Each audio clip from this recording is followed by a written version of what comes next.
forgot to get the card for the reading. Hold on.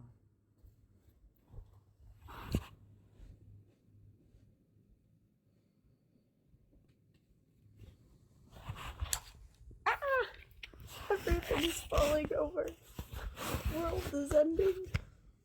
I'm doing this at like 6 in the morning because it's really windy outside and I can't sleep when it's windy outside. I'm very afraid of the wind. So, anyway. This week's card is emotionally overreacting. You are overthinking, which is causing a flood of unnecessary emotions. Here is that. So, just so you can see that I'm not lying, I guess. But anyway, I hope everyone's having a good day. Let's start today with a little meditation. And just breathe in and out slowly.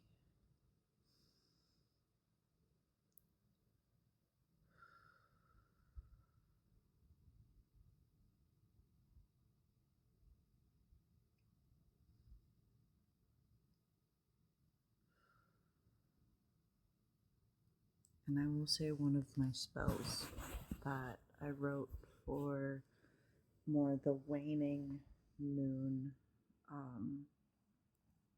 guess process, that's the word that came to mind.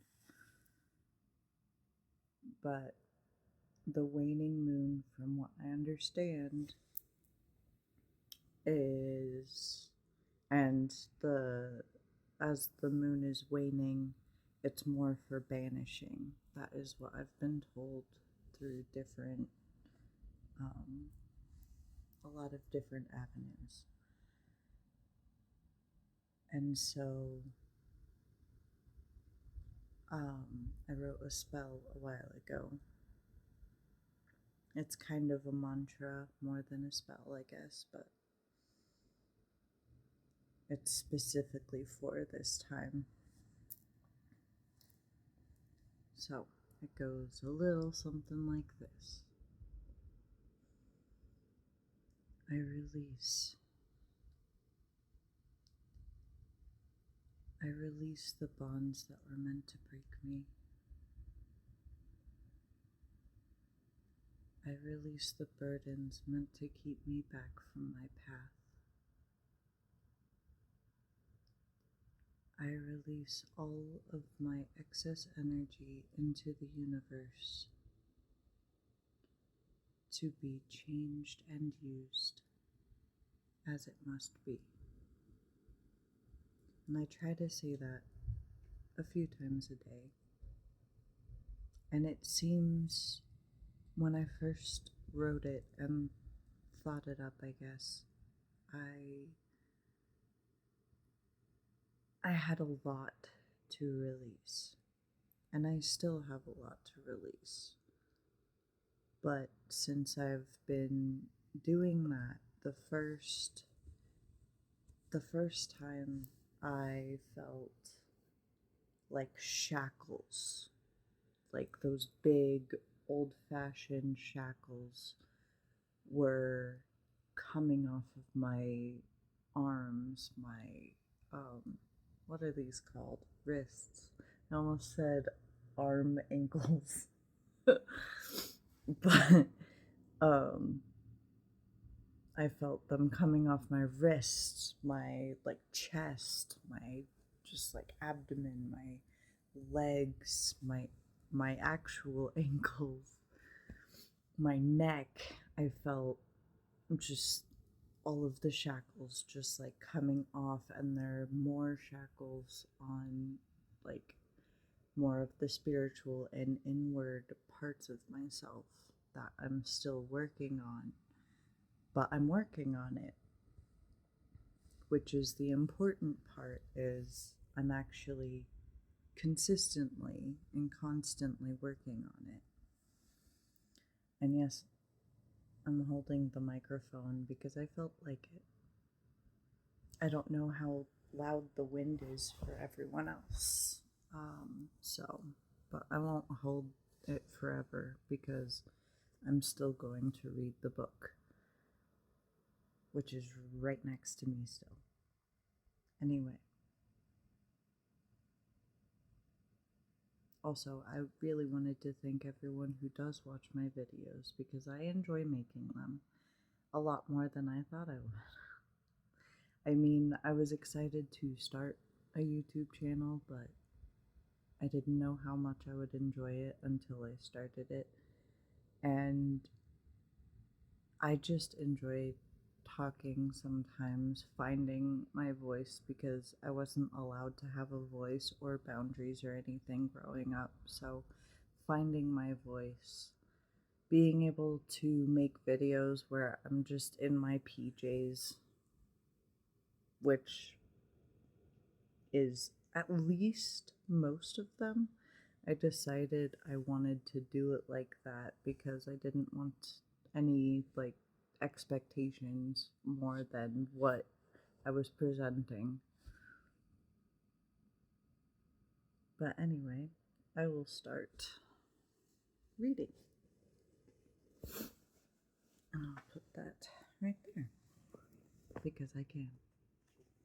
Chapter 7 of The Beautiful Land.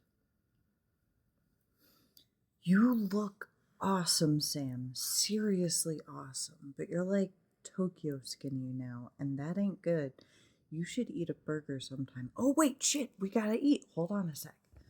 Talk leans out of the booth and cranes his neck in a futile search for a waitress, while Samira burrows into her red leather bench and smiles.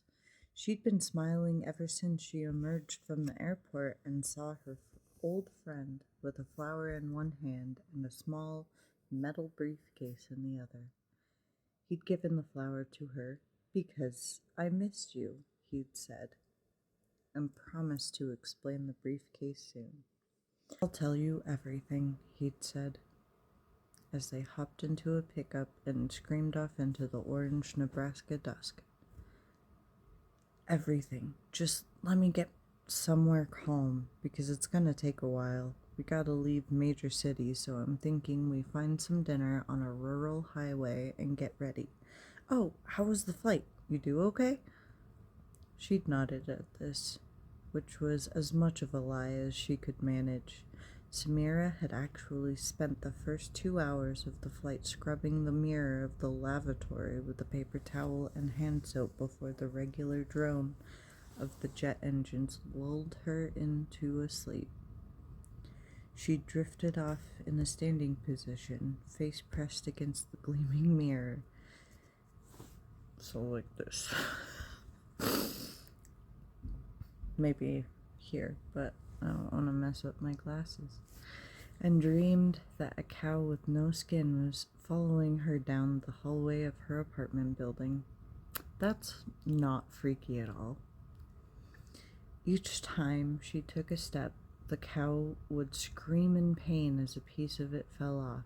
By the time she reached her door, the hallway was full of writhing, screaming cow parts, all of them somehow her fault, but now holed up in a roadhouse outside Broken Bow, Nebraska. Her dreams seem very far away. As truck stops go, this one seems to have joyfully embraced every cliche in the book. The jukebox rests under a picture of a fluttering American flag and belts out Merle Haggard. The smell of potatoes and onions fills the air, and near the front, 3 large men with even larger asses sit on stools and devour their food in silence. She can feel the men stare at them from beneath the bills of their caps, but it doesn't bother her. Hell, there's a Japanese dude and an Iranian chick sitting in a truck stop in the middle of Nebraska. That probably doesn't happen very often. Okay, listen. Never mind. says Talk, abandoning his quest for food. It's 1:30 in the morning, so there's probably only one waitress. She'll be back. We'll order then. We need food. He tosses a hand in the center of the table, and Samira takes it off. He tosses a hand in the center of the table, and Samira takes it without thinking. Although it's only been 4 years since she saw her friend, Talk looks much older. He doesn't have wrinkles or crow's feet or graying hair, but there is a depth to his features that wasn't there before.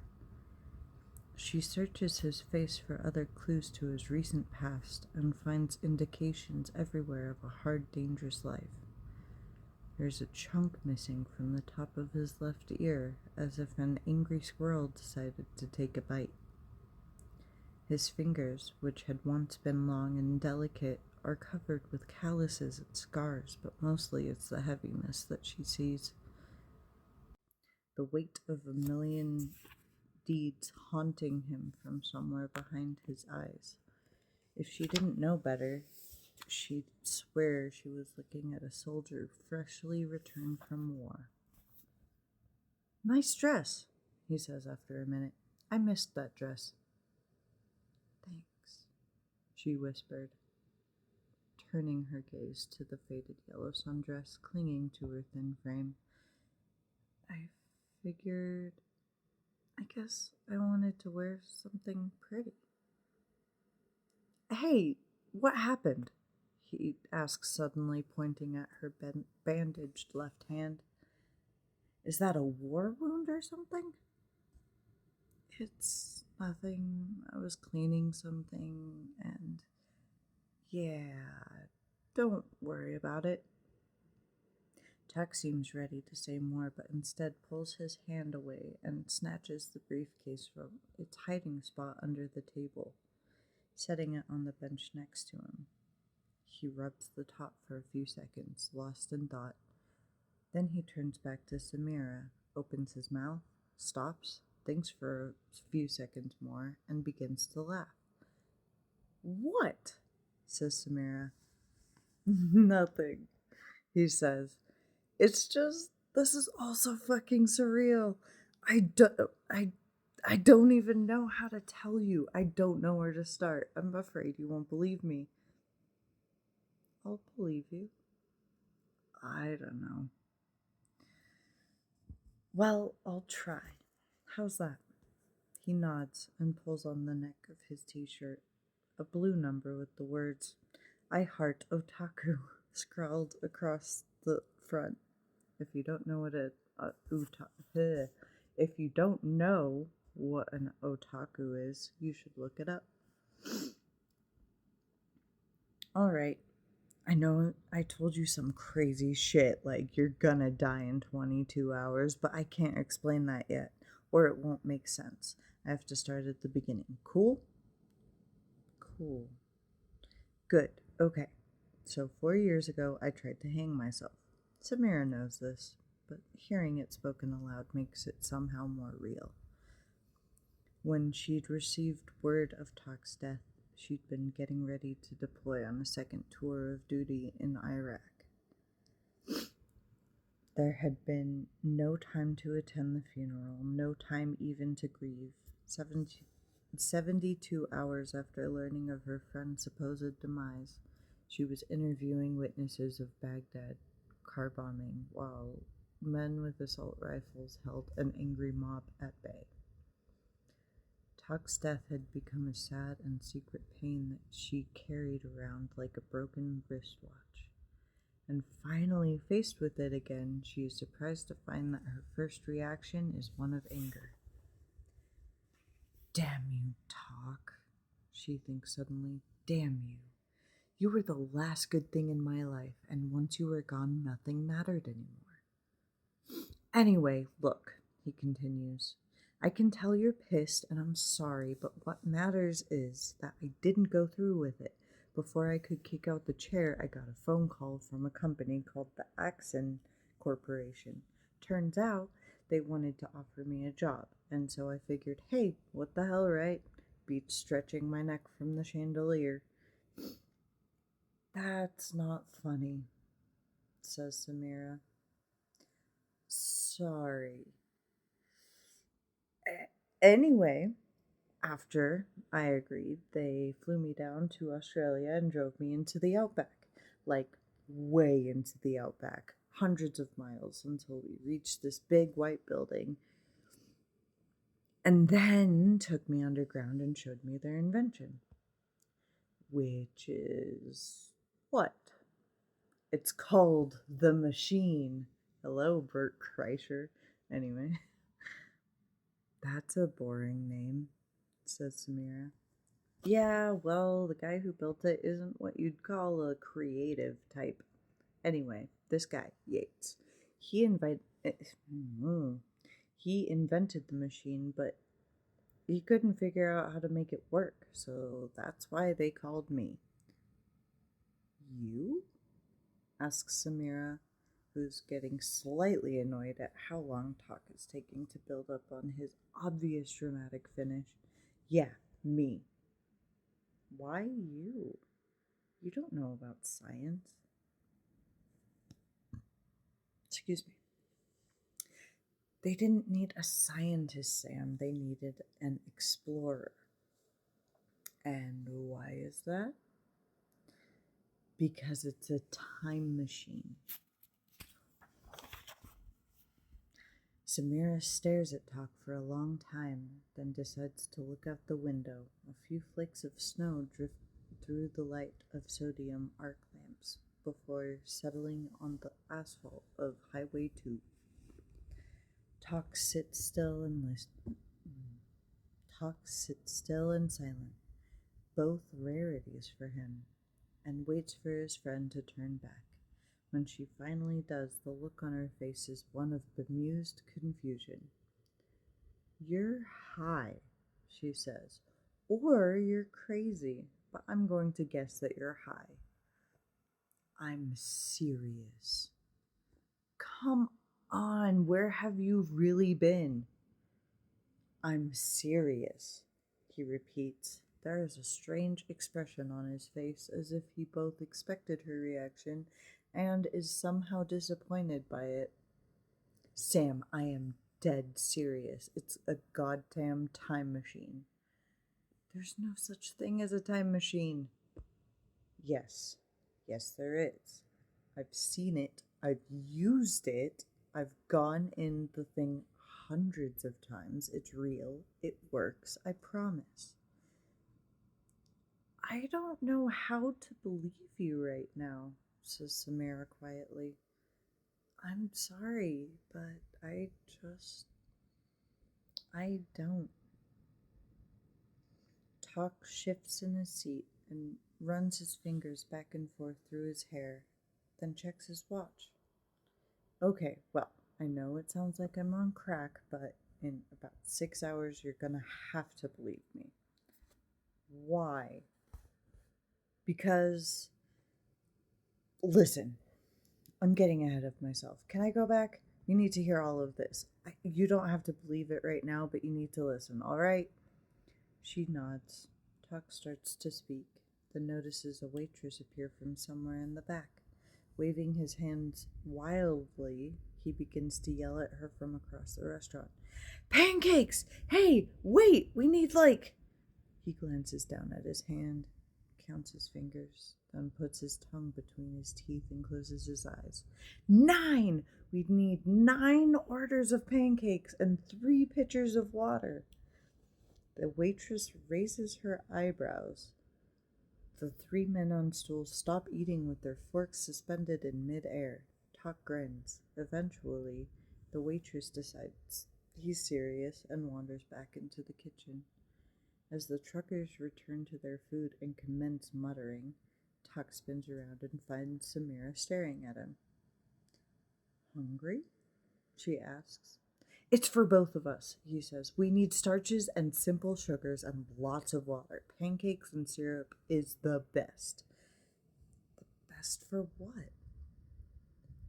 Time travel. Look, I need to just talk for a while. Is that all right? Samira nestles herself in the corner of the booth and nods. She should be disappointed that Talk was so clearly gone insane, but in truth, she's secretly pleased that she won't be the only one at the table who's mentally unstable. I understand that. All right, here we go, says Talk. So, Axon has a time machine and they want me to change history to make it more beneficial for the company. You know, buy stock at a certain price, patent ideas and products before rival companies can, that kind of thing. Big waste of a time machine if you ask me, but hey, I'm just the explorer. The hell do I know? The waitress comes by with 3 pitchers of water and sets them down. Talk pours 2 glasses, shoves one in front of Samira, and drains his in a single gulp. He refills the glass and motions for Samira to drink up. Anyway, so it was my job to travel through time and start mucking around, but I gotta tell you, Sam, I was worried. Oh? Asks Samira, taking a sip of water. Well, think about it. Time travel is really messy. What if I screw something up? What if I kill my own grandfather or step on a butterfly or whatever? The implications of messing around with the timeline are just fucking terrifying. Yeah, I guess I can see that. I mean, if I believed this. But that's not how time travel works, says Talk flatly. He tops off Samira's water and motions to it again. Seriously, drink that. You're going to need it. I'm working on it, she growls. So the first time I used the time machine, I thought I'd go back a few decades and mess with something small, bury a box in the woods, then dig it up in the present just to make sure everything worked. But when I went back, I found myself in this totally barren wasteland. There were no buildings, no people, no nothing, just a flat, empty plain filled with red sand. There is a thing. Just a little fuzzy, and then there's a hair right there. Anyway, I don't even have pets, so I don't know how there's like hair or fuzz on this. Anyway, the waitress comes by with 2 containers of syrup. Talk downs his water, pours a new glass, downs that, and pours a fourth. Samira, trying to play along, drinks half of her glass before erupting into a coughing fit. Talk leans over the table and pats her on the back before pouring a refill. Okay, so I didn't get that at all, he says with a wave of the hand. I expected it to be in the 1920s and meet a bunch of guys with awesome mustaches, but I was just nowhere. So I wait around, and after a few hours, the machine pulls me back and we try again. Same thing, big wasteland. So we keep trying and we keep trying, then one day I finally figure out how to go somewhere else. And how's that? Asks Samira, who has decided that playing along is better than trying to convince Talk how nuts he is. I don't really know how to explain it. The machine isn't like a dishwasher or a computer, It's more like a musical instrument. It's like jazz. You just have to get a feel for it. Okay, sure. Why not? Where did you go? I was in Paris, and it was 1954, and everything seems to be good. But because I'm in a major city, because I'm in a major city, I can't do something small. I can't bury a box because someone will find it before I can get to it in the present. So I decide to do something that no one can possibly overlook. I kind of stole some dynamite and blew up the Eiffel Tower. You blew up what? The Eiffel Tower, but just the top, and I didn't kill anybody, so don't go calling me a murderer or anything. I just made sure it was empty. Samira grabs her water glass and drinks deeply, finishing it off. She utters a tiny belch and pours another. But Talk, wait, the Eiffel Tower is still there. I know. You didn't blow it up. It's still there. Yes, I did. Talk! It's there! I know, he says with a grin. I know! That's when I knew we had it all wrong. You had what wrong? Time travel. We were wrong. Everyone was wrong. You can't time travel. Not the way people think. You have to. At that moment, the waitress comes over with a tray and begins to set down the plate after plate of pancakes. Samira and Talk shove the condiment and napkin dispenser to the far end of the table to make room, but 7 plates later, it's completely full. I've never seen 2 skinnier kids order more food, says the waitress, who dumps the remaining 2 plates on a nearby table before disappearing in the back. Samira stares out across the table, buttermilk and syrup overwhelming her nostrils, and suddenly feels a bit ill. For his part, Talk seems delighted.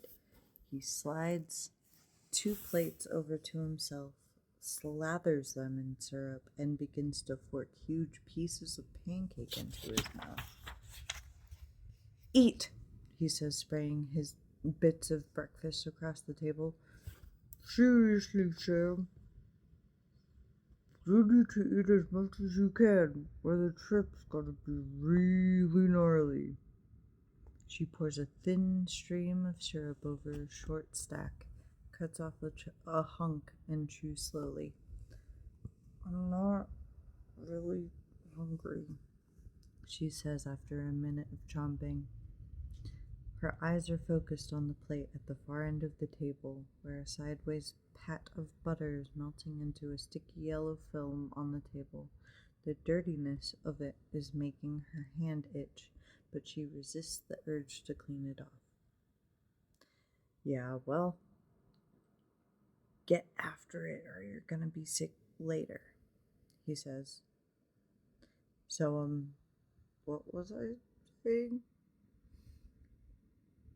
You said you can't time travel, or something like that, says Samira. She's making a game effort at her stack, but the thought of downing so much food is making her stomach flip. I don't really remember, Talk. You're not making much sense. Yeah, I know, he says. Okay, here, I've got an idea. He grabs an untouched stack of pancakes, piles it on top of the plate he's already finished, and slides it to the center of the table. Then he takes his knife and lays it across the top cake, creating a depression in the butter. Look at this, he says. Now, when you think about time travel, what do you think about? I don't think about time travel, she says between bites. Yeah, you're right, that was dumb. So, in general, people who do think about time travel think about it like this knife, right? Talk points at the knife, moving his finger from the end to the tip and back again. Everyone figured this is how it works. You start here in your time and then you jump forward or backward. Everyone assumed time was a straight line, and all a time traveler could do was bounce around in that line. You with me so far? I guess. But we were wrong. It doesn't work that way, because that's not how time works. You can't time travel, Sam. You can't. It's impossible. The universe won't let it happen. Talk flicks the knife off the pancake, sending it clattering to the side. It's like I said. What if I kill my grandfather, or step on that butterfly, or do anything at all? Any little thing you do changes everything. And that creates... I can do this. It's like I said, if I kill my grandfather, or step on a butterfly, or do anything at all, any little thing you do changes everything, and that creates these crazy paradoxes that can't possibly happen. He points to the pancakes and moves his finger up and down to the pile. This is time travel, Sam. It's not a line, it's a stack. You lost me, says Samira. I mean, you kinda lost me a long time ago, but now you really lost me. Think of it like this. Our timeline, the one you and I exist in right now, is a single pancake. It's round and complete and perfect, and everything that happens there stays there. I call it the solid timeline because it's the one that locks everything else down. It's our point of reference. You with me? Yup, says Samira, who tears a piece from her napkin and finally cleans the butter off the table. But instead of letting me travel forward or backward in the solid timeline, the machine sends me to a different timeline, a random timeline. And once I'm in that random timeline, I can do whatever I want. I can blow up monuments or kill Hitler or whatever, because our pancake, the solid timeline, is still humming right along somewhere else. Got it? Samira nods slowly and pulls her hand away from the butter before she starts to wipe down the entire table. Talk, who is so into his story that he doesn't notice her cleaning frenzy, pushes another pile of pancakes towards his friend. So once I figured this out, once I realized I wasn't affecting the solid timeline, I thought we were done. I mean, Axon is spending billions of dollars on this project, but none of it matters. They can't change the past. They can't go back and invent the pet rock. They can't do anything. I figured I'll be fired and they'll shut it down and that'll be the end of it. But it's not the end, continues Talk as he rolls two pancakes together and starts eating them like a burrito. Axon decides to keep going, so I keep exploring timelines and eventually I get really good at it. I can find timelines that are nearly identical to ours, or I can find ones that are so crazy that you wouldn't even recognize them. This goes on for years. Guys come to me with a request, give me a timeline where bears ruled the world, show me a timeline where cavemen never evolved, and then I go search it out. It's kind of fun. That's better. Why would they do that? Says Samira, who's starting to wonder if Dr. Carrington has room for one more patient. I mean, if it's all like you say, why would they keep going? They were watching me, taking notes, backtracking on all the work I did and reverse engineering things. The whole time I was fucking around, these guys were using me. They totally used me and I never caught on. Talk's smile fades. He reaches out for another plate and then pulls his fork back and sets it down. For the longest time, he can't seem to meet Samira's eyes. 6 months ago, they came to me with a new request. They wanted to find a timeline where the Axon Corporation controls everything. Governments, banks, people, everything. And you did? Says Samira. Yeah, I did. That doesn't strike me as a very good idea. I know, but I was already into this thing up to my eyeballs. I figured that even if I found it, it wouldn't matter. I mean, it's a random timeline, right? I thought they were gonna use the machine to go there and take over. I thought they wanted to leave. Talk stops talking. The waitress comes by and clears the empty plates. 2 of the men at the counter pay their bills and leave. Outside, the snow begins to fall with more force. Then When Talk finally speaks again, it is in a deep voice. When Talk finally speaks again, it is in a voice with deep regret. Sam, he says, I fucked everything up. What do you mean?